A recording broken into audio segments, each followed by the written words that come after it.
బంగారు పండ్లు అనేటువంటి అనుదిన వర్తమాన కార్యక్రమం చూస్తున్న మీ అందరికీ ప్రభువైన యేసుక్రీస్తు వారి శ్రేష్టమైన నామంలో వందనాలు శుభములు తెలియజేసుకుంటున్నాను. ఈరోజు మన ధ్యాన అంశము కీర్తనల గ్రంథము 92వ అధ్యాయము 12వ వచనం చూడండి. నీతిమంతుడు ఖర్జూర వృక్షము వలె మొవ్వు వేయుదురు, లెబానోను మీద దేవదారు వృక్షము వలె వారు ఎదుగుదురు అనే మాట. నీతిమంతులైతే ఖర్జూర వృక్షములాగా మొవ్వు వేస్తారంట, లెబానోను మీది దేవదారు వృక్షములాగా వాళ్ళు ఎదుగుతారు అనేటువంటి మాట మాట్లాడుతున్నాడు ఇక్కడ కీర్తనకారుడు. నీతిమంతులు ఎవరు? యేసుక్రీస్తు ప్రభు వారి యొక్క రక్తములో కడగబడిన వారందరూ కూడా నీతిమంతులే. కాబట్టి యేసుక్రీస్తు ప్రభు వారి యొక్క రక్తంలో కడగబడి మారు మనస్సు పొంది దేవునిలో రక్షణ భాగ్యాన్ని పొందుకున్న మనం అందరం కూడా మనం ఎలా ఖర్జూర వృక్షాలలాగా మొవ్వు వేయాలో, దేవదారు చెట్లలాగా ఎలా ఎదగాలో మరి మనం అనుదినము కూడా నేర్చుకోవాలి. ఎదుగుదల చాలా అవసరం. పుట్టిన ప్రతి జీవికి, ప్రతి ప్రాణికి, జీవము గల ప్రతిదీ కూడా ఎదుగుతూనే ఉండాలి. పుట్టిన వెంటనే, పుట్టిన తరువాత దినదినము కూడా ఎదుగుదల ప్రతి మనిషిలోనూ, ప్రతి జీవిలోనూ కూడా కనిపించాలి. అప్పుడే వాళ్ళు ఆరోగ్యంగా ఉన్నట్లు. కాబట్టి మనమైతే నీతిమంతులైతే మరి ఖర్జూర వృక్షాలలాగా ప్రతిదినము కూడా మొవ్వు వేస్తూ ఉండాలంట, దేవదారు వృక్షాలలాగా ఎదుగుతూ ఉండాలి అని లేఖనం సెలవిస్తూ ఉంది. మరి ఎదుగుతున్నారా? చాలామంది దేవునిలోనికి వచ్చిన తర్వాత వాక్యము చదువుటలో వర్ధిల్లాలి, ప్రార్థన చేయుటలో వర్ధిల్లాలి, భక్తిలో ఎదుగుతూ ఉండాలి. ప్రతి వాళ్ళు కూడా క్రైస్తవ్యంలో ఉన్న వాళ్ళం ఎలా ఉన్న వాళ్ళం అలా ఉండిపోకూడదు, కానీ ప్రతిరోజు నేర్చుకోవాలి.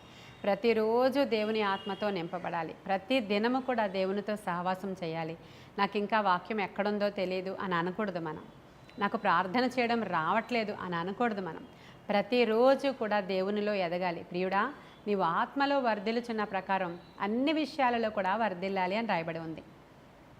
అన్ని విషయాలలో, ప్రతి విషయంలో కూడా మనం వర్ధిల్లాలి. ప్రతి విషయంలో కూడా ప్రతి దానిలో ఒక చేంజ్ రావాలి, ఎదుగుతూ ఉండాలి. మనము ఎదుగుదల లేకపోతే మరగుజ్జు వాళ్ళం అయిపోతాము. అది బాన్సాయి చెట్లు అంటారు చూడండి, చిన్న చిన్న పెద్ద చెట్లే, వృక్షాలే, కానీ వాటిని చిన్న చెట్లుగా చేసి ఇంట్లో షో పీసుల్లా పెట్టుకుంటున్నారు. అంటే వాటిని చూసినప్పుడు మరగుజ్జు చెట్లు అనవచ్చు, వాటిని స్టైల్గా పెట్టుకుంటున్నారు, కానీ అవేం మంచివి కాదు. ఎందుకంటే ఏదో షోకి పనికొస్తాయి, కానీ నిజంగా ఫలించి అభివృద్ధి చెందే లక్షణము దానిలో ఉండదు. ప్రియమైన దేవుని బిడ్డలారా, కాబట్టి మరి మీరు ఎదుగుతున్నారా? దేనిలో ఎదగాలండి మేము అని అడగొచ్చు మీరు. మనము ఏ విషయాలలో ఎదగాలో కొన్ని విషయాలు నేను ఇవాళ ఒక 3 అంశాలు చెప్తాను మీకు. చూడండి, ఎఫెసీయులకు రాసిన పత్రిక 4వ అధ్యాయము 15వ వచనంలో, ప్రేమ కలిగి సత్యము చెప్పుచు క్రీస్తు వలె ఉండుటకు మనం అన్ని విషయములలో ఎదుగుదుము. హల్లెలూయా. ప్రేమ కలిగి సత్యము చెప్పుచు క్రీస్తు వలె ఉండుటకు, అన్ని విషయాలలో కూడా మనం ఎదగాలంటండి. ప్రేమలో ఎదగాలి, సత్యము చెప్పుటలో వర్ధిల్లాలి. మనం దేవుని యొక్క ప్రేమ మనలో ఉండాలి, దైవిక ప్రేమలో వర్ధిల్లాలి, ప్రేమలో ఎదగాలి. క్రీస్తు వలె ఉండుటకు మనం ఎదగాలంటండి. యేసుక్రీస్తు ప్రభువారు ప్రేమామయుడైనటువంటి దేవుడు. ఆయన ఆజ్ఞలన్నిటిలోనూ ప్రధానమైన ఆజ్ఞ ఏదయ్యా అని అడిగినప్పుడు, నిన్ను వలె నీ పొరుగువారిని ప్రేమించాలన్నాడు ఆయన. పూర్ణ ఆత్మతో, పూర్ణ మనస్సుతో నీ దేవుడైన యెహోవాను ప్రేమించవలెని అనున్నదే ప్రధానమైనటువంటి ఆజ్ఞ అని చెప్పారు దేవుడు. నిన్ను వలె నీ పొరుగువారిని ప్రేమించాలి. మరి మనల్ని ఎలా అయితే మనం ప్రేమించుకుంటామో, మన శరీరమును ఎలా అయితే మనం పోషించుకుంటామో, మన శరీరానికి ఎలా అయితే ప్రతి అవసరతలు మనం తీర్చుకుంటామో, అలాగా మన వలె మనం పొరుగువాడిని కూడా ప్రేమించాలి అని ఆజ్ఞలలో ప్రధానమైన ఆజ్ఞగా ప్రభు చెప్తున్నారు. ప్రేమించుటలో ఎదగాలంట ప్రేమైన దేవుని బిడ్డలారా. మరి మనం ఎదుగుతున్నామా? ఎవరైనా మనల్ని ప్రేమిస్తే మనం ప్రేమిస్తాం, అది ఒక పద్ధతి. మనల్ని ఎవరైనా ద్వేషించారనుకోండి, మనము ద్వేషిస్తాం, అది ఒక పద్ధతి. కానీ మనల్ని హింసించే వారి కొరకు కూడా ప్రార్థన చేయమంటారు దేవుడు. మన శత్రువుల కొరకు కూడా మనం ప్రార్థన చేయాలి. మన పొరుగువాడిని మనల్ని మనం ఎలా ప్రేమించుకుంటున్నామో అలా ప్రేమించాలి అనేది బైబిల్ చెప్తున్నటువంటి సత్యం. సత్యంలో మనం ఎదగాలంట, ప్రేమించుటలో మనం ఎదగాలట. అన్ని విషయాలలో కూడా మనం ఎదుగుదుము అనేటువంటి మాట ఉంది. కాబట్టి ప్రేమ కలిగిన వారమే, దైవిక ప్రేమ, దీన్ని అగాపే ప్రేమ అంటారు. అగాపే ప్రేమ అంటే దైవిక ప్రేమ అని అర్థం అన్నమాట. అంటే ప్రభు ఎటువంటి ప్రేమ మన దేవుడు కలిగి ఉన్నాడో తనని హింసించే వారి కొరకు, ఎలా అయితే ప్రభువు ప్రేమామయుడుగా కనికరముతో, ప్రభా వీరు తెలియక నన్ను ఏమైతే చేస్తున్నారో వారు తెలియక చేస్తున్నారు కాబట్టి వీరందరినీ క్షమించండి అని చెప్తాడు ప్రభు. అలాంటి ప్రేమ మనము కలిగి ఉండాలంట. పొరుగువాడిని ప్రేమించాలి. ఇలాంటి ప్రేమలో మనం ఎదగాలని దేవుని యొక్క వాక్యము సెలవిస్తోంది. ఇంకా రెండవదిగా మనం ఎలా ఎదగాలంట, దాతృత్వములో ఎదగాలి అని రాయబడి ఉంది. 2 కొరింథీయులకు రాసిన పత్రిక 8వ అధ్యాయము 2వ వచనంలో అక్కడ ఏమని రాయబడి ఉందంటే, ఎలాగనగా వారు బహుశ్రమల వలన పరీక్షింపబడగా అత్యధికముగా సంతోషించిరి. చూడండి, వాళ్ళు శ్రమలలో పరీక్షింపబడుతున్నారంట. మీలో ఎవరైనా శ్రమల గుండా వెళుతున్నప్పుడు, పరీక్షల గుండా వెళుతున్నప్పుడు, మరి శోధనల గుండా వెళుతున్నప్పుడు, అది అనారోగ్యమే కానీ, అప్పే కానీ, శోధనే కానీ, ఇంట్లో సమస్యలే కానీ, భార్యాభర్తల మధ్యలో సమస్యలే కానీ, బిడ్డల వివాహ సమస్య కానీ, ఏదో ఒక సమస్య, శ్రమల ద్వారా మీరు పరీక్షించబడుతున్నప్పుడట ఆనందించమంటున్నాడు దేవుడు. ఎందుకంటే ఆ పరీక్ష తర్వాత తప్పకుండా ప్రమోషన్ ఉంటుంది కనుక. ఆ పరీక్షలో నువ్వు నెగ్గితే దేవుని యొక్క కిరీటం నువ్వు పొందుకుంటావు కాబట్టి, ఆ పరీక్షా సమయాల్లో నువ్వు ఓర్పు నేర్చుకుంటావు కాబట్టి, ఆ పరీక్షా సమయంలో నువ్వు తగ్గింపు నేర్చుకుంటావు కాబట్టి, ఆ పరీక్షా సమయంలో నెమ్మదిగా దేవునితో సహవాసం చేసి ఆయన స్వరము వినగలుగుతావు కాబట్టి, శ్రమల చేతట ఇక్కడ సంఘం వాళ్ళు పరీక్షించబడుతున్నప్పుడు అంటే వాళ్ళు సంతోషించారంట. ప్రియమైన దేవుని బిడ్డలారా, తర్వాత చూడండి, అత్యధికముగా సంతోషించారంట. మరియు వారు నిరుపేదలైనను వారి దాతృత్వము బహుగా విస్తరించెను. హల్లెలూయా. వాళ్ళు నిరుపేదలే కానీ వాళ్ళ దాతృత్వము విస్తరించిందంట. వాళ్ళు దాతృత్వములో ఎదిగారంట. ప్రియమైన దేవుని బిడ్డలారా, ఈరోజు మన ధ్యానాంశం ఏంటో చెప్పండి. మనము ఎదగడం అనేటువంటి అంశాన్ని ధ్యానం చేస్తున్నాం. నీతిమంతుడు ఖర్జూర వృక్షము వలె మొవ్వు వేయాలంట. లెబానోను మీద దేవదారు వృక్షము వలె వారు ఎదుగుదురు. లెబానోను అనే మాట మనం వింటున్నాం కదా. ఇజ్రాయేల్ వాళ్ళు ఇప్పుడు వారు జరుగుతుంది లెబానోన్ మీద, ఎంత బాంబింగ్ చేశారు, ఇలా దాడులు జరుగుతున్నాయి, ఇలా ఉగ్రవాదులు వచ్చారు, వింటున్నాం కదా. ఈ పేర్లన్నీ ఇప్పటికీ వింటున్నాం. బైబిల్ గ్రంథంలో ఉన్నటువంటి ఆ పేర్లు గల దేశాలు ఎలా మన కనులెదుట కనబడుతున్నాయో చూడండి. అక్కడ ఉన్న దేవదారు వృక్షాలు ఎలా నీటి ఊటల యొక్క సారాన్ని పీల్చుకుని ఎదుగుతున్నాయో, ఏపుగా కొండల మీద ఎదుగుతున్నాయో, అలా మీరు ఎదగాలని నేను ఆశపడుతున్నాను అంటున్నారు దేవుడు. ఎదగడం అంటే ఏదో డబ్బులోనో మేడల మీద మేడలు కట్టుకునో ఇవి కాదు. ఆయన చెప్తున్నారు ప్రేమలో ఎదగాలి, దాతృత్వంలో ఎదగాలి, ఇంకా విశ్వాసంలో ఎదగాలని ఉంటుందండి. తెస్సలోనికైలకు రాసిన పత్రిక 1వ అధ్యాయము 3వ వచనం, 2వ తెస్సలోనికైలకు రాసిన పత్రికలో విశ్వాసంలో ఎదగాలంట. ఇక్కడ వీళ్ళు దాతృత్వంలో ఎదిగారంట. దాతృత్వము అంటే వాళ్ళు ఇచ్చుటలో ఎదిగారని అర్థం. దాతృత్వం ఎప్పుడు ఇచ్చారో తెలుసా? వాళ్ళు బహుశ్రమలలో పరీక్షించబడగా వారు నిరుపేదలైనప్పటికీ వారు దాతృత్వములో ఎదిగారంట. ప్రియమైన దేవుని బిడ్డలారా, ఆ సంఘం పేరు మాసిదోనియా సంఘం వాళ్ళంట. వాళ్ళు నిరుపేదలంట అక్కడ. కానీ దేవునికి ఇచ్చుటలో, పేదలకు ఇచ్చుటలో, సేవ కొరకు సేవకులు వెళుతూ ఉంటే, వాళ్ళ యొక్క మిషనరీ జర్నీస్కి వెళుతూ ఉంటే వారికి ఇచ్చుటలో వాళ్ళట నిరుపేదలైనను వారి దాతృత్వం ఇంత విస్తరించిందని పౌలు భక్తుడు వాళ్ళకి అవార్డు ఇస్తున్నాడండి. వాళ్ళ గురించినటువంటి మాటలు రాస్తూ ఉన్నాడు. ప్రియమైన దేవుని బిడ్డలారా, ఇచ్చుటలో ఎదుగుతున్నామా మనం?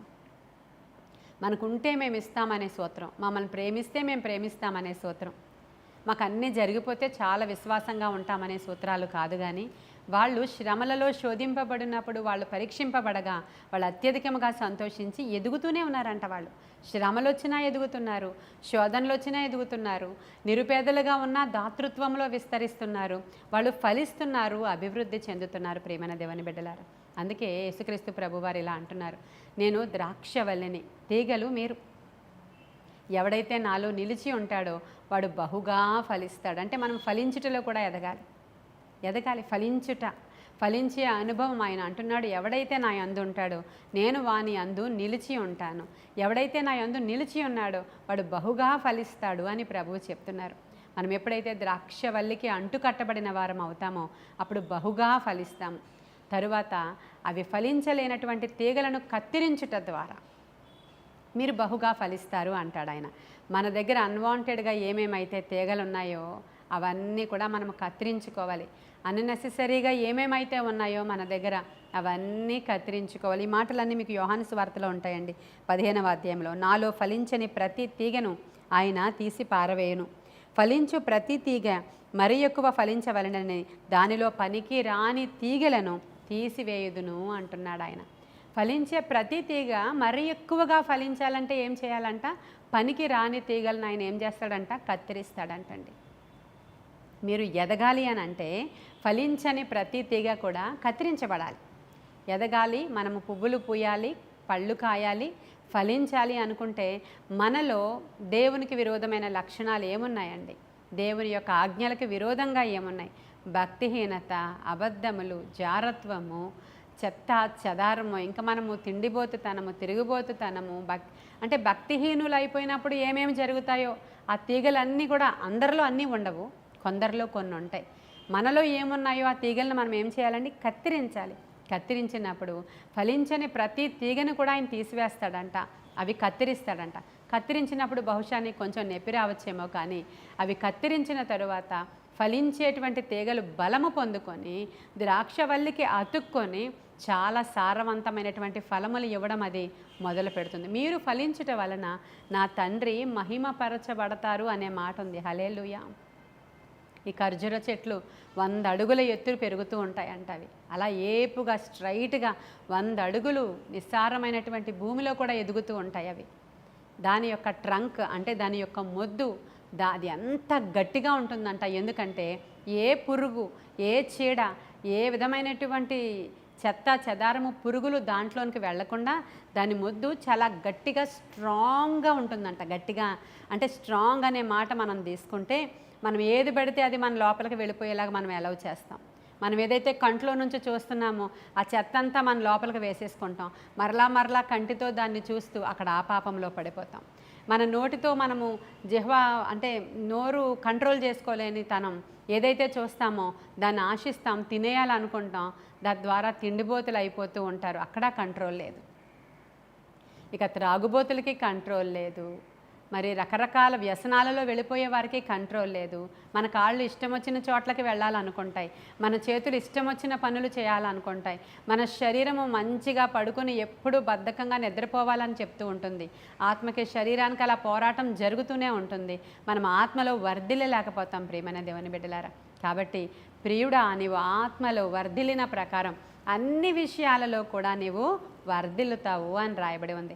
ఎప్పుడైతే మీరు ఈ శరీరాన్ని జయించి ఆత్మలో ఎదగడం ప్రారంభిస్తారో అప్పుడు ఇప్పుడు నేను చెప్పిన అన్ని విషయాలలో కూడా మీరు వర్ధిల్లుట మొదలవుతుంది.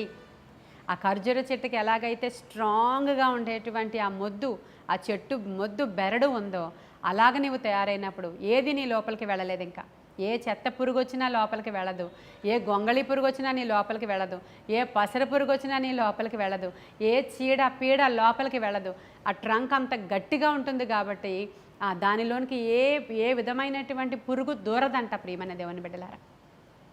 అలా నీవు ఉన్నావా? మరి అలా ఏది దూరకుండా ఉన్నప్పుడు ఆ ట్రంక్ను ఏది పాడు చేయలేనప్పుడు ఏపుగా పైకి ఎదిగి ఇప్పుడు 92వ కీర్తనలో చెప్పబడినట్లుగా ఖర్జూర వృక్షము వలె మీరు మొవ్వు వేస్తారు, లెబానోను మీది దేవదారు వృక్షము వలె మీరు ఎదుగుతారు, అన్ని విషయాల్లో మీరు వర్ధిల్లుతారు.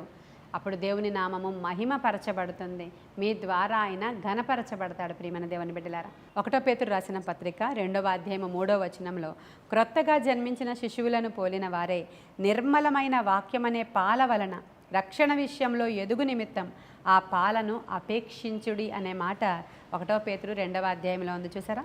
క్రొత్తగా జన్మించిన శిశువులను పోలిన వారై నిర్మలమైన పాలను, అంటే వాక్యం అనే పాలండి.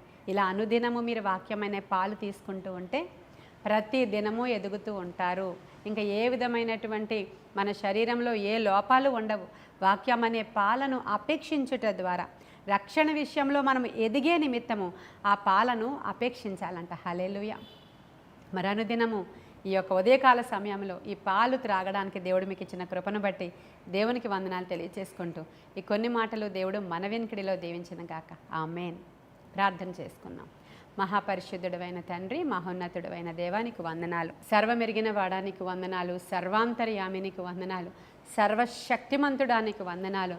అన్ని విషయాలలో ఎదగడానికి, వర్ధిల్లడానికి, ఆత్మలో ఎదగడానికి అవసరమైన కృప వినుచున్న బిడ్డలందరికీ దయచేయమని, ఆత్మ కార్యాలతో తృప్తిపరచమని, ఈ దినము నుంచి అధికముగా బలముగా ఎదగడానికి అవసరమైన కృప బిడ్డలందరికీ దయచేయమని యేసయ్య శ్రేష్ఠ నామంలో అడుగుచున్నాము తండ్రి. ఆమేన్. God bless.